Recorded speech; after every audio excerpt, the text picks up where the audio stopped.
नमस्कार, बहुत स्वागत है आपका आश्रम यूट्यूब चैनल पर। आज का अंक महत्वपूर्ण है। आज हम बात करेंगे राहु का त्रिभुज एवं सूर्य रेखा पर बनने वाले त्रिभुज के विषय में, इन त्रिभुजों के विषय में। क्योंकि राहु का त्रिभुज भाग्य को बदलने वाला होता है और सूर्य का त्रिभुज अत्यधिक सफलता देने वाला होता है, इन दोनों के विषय में। तो सबसे पहले देखिए, राहु पर बनने वाला त्रिभुज। राहु का क्षेत्र हमारा कहाँ होता है? हमारे हथेली में मध्य का स्थान, इतना स्थान ये राहु का माना जाता है, इतना स्थान। इसके ऊपर अलग अलग पर्वतों का स्थान है, इसके नीचे केतु का स्थान, ये शुक्र है, ये चंद्र है, मध्य का स्थान राहु का है। तो जब राहु की बात हो तो राहु पर्वत की स्थिति महत्वपूर्ण हो जाती है। राहु का त्रिभुज किस प्रकार से बनता है? इसमें दो रेखाएं फिक्स होती है, एक मस्तिष्क रेखा, दूसरी बुध की रेखा। ये दो रेखा तो तय है कि ये रेखा दो होगी तो ही राहु पर त्रिभुज बनेगा, जिसे मणि त्रिभुज भी कहते हैं, धन की कोठी, धन का त्रिभुज भी कहा जाता है। लेकिन तीसरी रेखा क्या है? तीसरी रेखा आपकी जीवन रेखा हो सकती है, नहीं भी हो सकती है, आपकी सूर्य रेखा, ये भाग्य रेखा हो सकती है, या फिर आपकी सूर्य रेखा हो सकती है। तीनों में से कोई रेखा ये तीसरा कौन बनाती है? ये तीन रेखा कोई भी हो सकती है। तो सबके अलग अलग फल होते हैं शास्त्र के अनुसार, हमें एक एक करके। सबसे अधिक प्रभावशाली कौन है और सबसे कम प्रभावशाली कौन है? तो सबसे पहले जान लें कि धन की त्रिभुज सही मामले में जिसे कहा जाता है, आपके हथेली में एक अच्छी और साफ सुथरी भाग्य रेखा हो। पहला बात, मस्तिष्क रेखा तो कॉमन है, और ये बुध की रेखा जिसे व्यापारिक समझ की रेखा है। ये जो ट्रेंगल बनता है, इसे ही शास्त्र में सबसे अधिक शुभ स्थिति वाला धन त्रिभुज माना गया है। अब इसे सबसे अधिक शुभ क्यों माना गया है?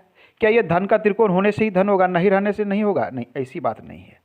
सबसे पहले कि मस्तिष्क रेखा यदि जातक की इस प्रकार से स्पष्ट है, इसका अर्थ ये निकल के आता है कि जातक मस्तिष्क से मजबूत है, मतलब इनकी बुद्धिमत्ता अच्छी है, सोचने विचारने की शक्ति अच्छी है, किसी भी क्षेत्र में कार्य करने की शक्ति अच्छी है, पूर्वानुमान लगा सकते हैं, अच्छे से विचार के कार्य कर सकते हैं, मतलब मानसिक रूप से सबल है, मानसिक रूप से स्वस्थ व्यक्ति ही जीवन में आगे बढ़ता है।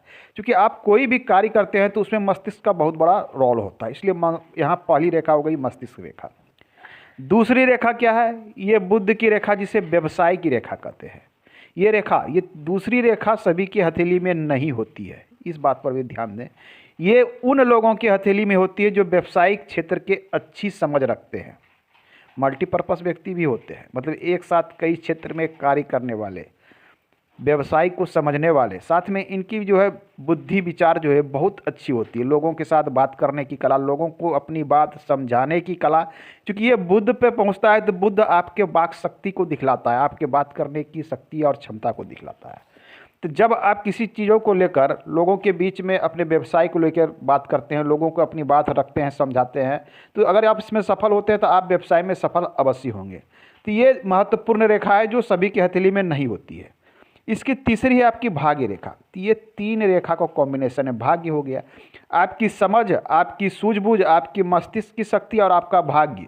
यदि ये तीन चीज़ मिल जाता है तो ये तो तय हो जाता है कि आपके पास धन तो आएगा ही आएगा, और आपको चौतरफा सफलता मिलेगी ही मिलेगी, यहीं पर ये तय हो जाता है। इसलिए इस त्रिभुज को राहु का त्रिभुज कहा जाता है। इस त्रिभुज को धन का कोठी कहा जाता है, धन की कोठरी भी अलग अलग तरीके से लोग बोलते हैं, मनी ट्रायंगल कहते हैं, बहुत तरह के नाम।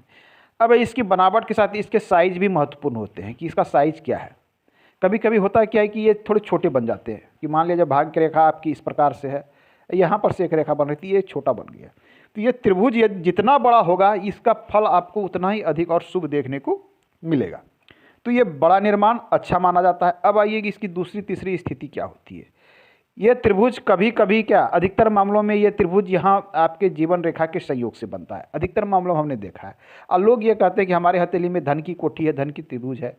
ये राहु का ट्रायंगल तो है, लेकिन ये इतना शुभ परिणाम नहीं देगा जितना ये भाग्य रेखा के सपोर्ट से मिलने से बनता है, जितना ये ट्रायंगल देगा। इस बात को ध्यान में, ये भी शुभ परिणाम देगा, लेकिन इस मामले में चूंकि यहाँ आपको व्यापारिक समझ दिखा रही है, बुध की रेखा दिखा रही है, व्यापार की ओर, मतलब आपके कई क्षेत्र में कार्य करने की क्षमता को तो दिख रही है, अच्छे लाइफ को भी दिखा रहा है, अच्छी मस्तिष्क रेखा भी दिखा, लेकिन यहाँ भाग्य रेखा गौण हो जा रहा है।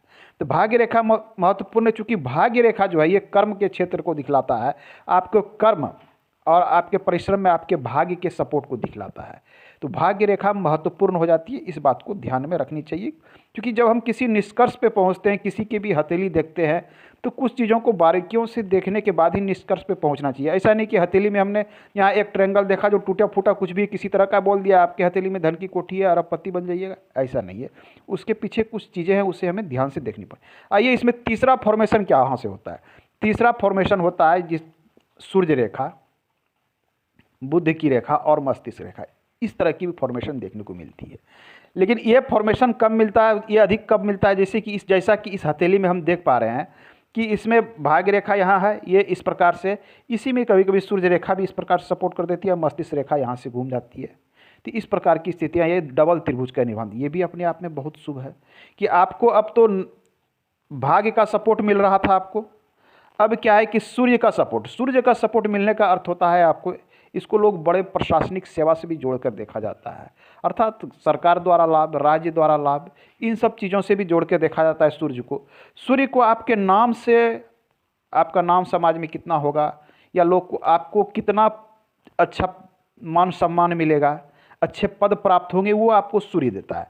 क्योंकि यदि हो सकता है कि अगर हथेली में सूर्य नहीं हो, आपको भाग्य तो यहाँ धन तो आपके पास रहेगा, आपका व्यवसाय भी बहुत अच्छा चलेगा, लेकिन यहाँ पर आपका नाम नहीं होगा, नाम और मान सम्मान आपको वो नहीं मिलेगा जो आपको मिलना चाहिए। तो सूर्य क्या करता है कि आपके मान सम्मान को बढ़ा देता है, समाज में लोग आपको अच्छा मान के चलते हैं, लोग आपकी अगुवाई में कार्य करना पसंद करते हैं, इस प्रकार की चीज़ें सूर्य देता है।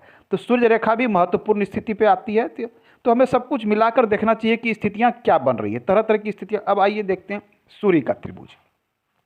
सूर्य पर्वत पर बनने वाला ट्रायंगल शास्त्र के अनुसार बहुत शुभ होता है और प्रैक्टिकली भी ऐसा देखा गया है कि सूर्य पर बनने वाला त्रिभुज बहुत अच्छा था। जैसा कि इस हथेली में हम देख पा रहे हैं, सूर्य रेखा पे कुछ ट्रायंगल हालांकि पूरा पूर्ण नहीं है, थोड़ा सा मैं इसे जूम कर लेता हूँ। सूर्य रेखा बिल्कुल बन रही है, एक इस प्रकार से यह ट्रायंगल नुमा शेप बना रहा है, शुभ स्थिति है ये। सूर्य रेखा पर बनने वाला त्रिभुज आपके नाम को बढ़ा देता है, आपके सूर्य देता है किसी भी क्षेत्र में, किसी भी क्षेत्र विशेष में।